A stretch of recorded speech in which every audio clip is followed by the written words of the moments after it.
We had a policy of about 2 or 3 years ago that said if you came to a rural area in Washington, and Moses Lake in Grant County is a rural area, that if you developed here, we'd kind of give you a tax incentive, right? Kind of like what we just did for Boeing.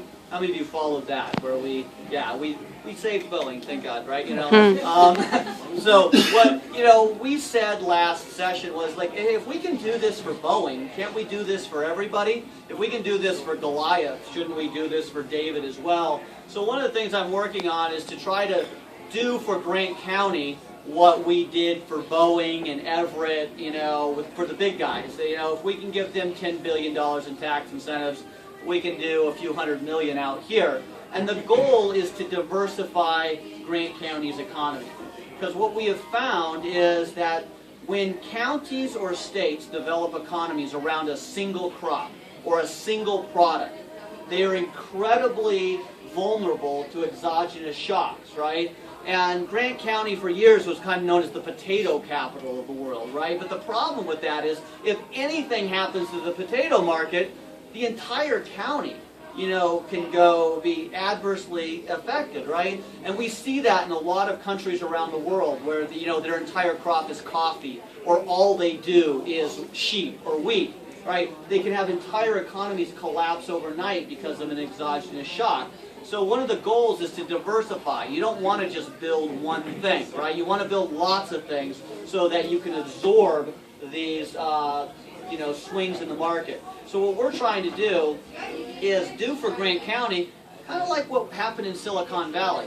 What's Silicon Valley known for? Computer chips and wine, right? If Silicon Valley can produce high-tech chips and grapes, Grant County can also produce potatoes and airline parts. They can they can grow agricultural products, but they can also build stuff that requires an engineering degree. And the reason that that's important to me is I live in Ellensburg, which is not too far from here. And in Ellensburg, we have the same product every year.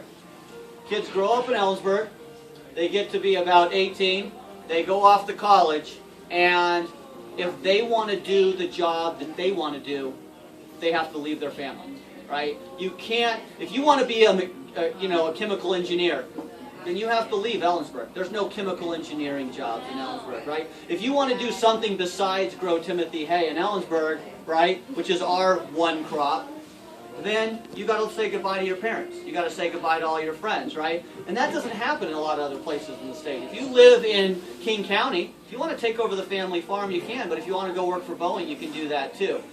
I believe that if you grow up in Ellensburg or Moses Lake or Davenport or Mattawa, you should have the option of taking over your parents' farm. But if you want to be a mechanical engineer, you should be able to do that without having to say goodbye to all your friends and family, right? So we need to bring a diversified economy to Grant County so that we have the same opportunities here, our kids have the same opportunities, you have the same opportunities as people have in Tukwila, in Everett, in Seattle, and Vancouver. And that's one of the things that I'm working on.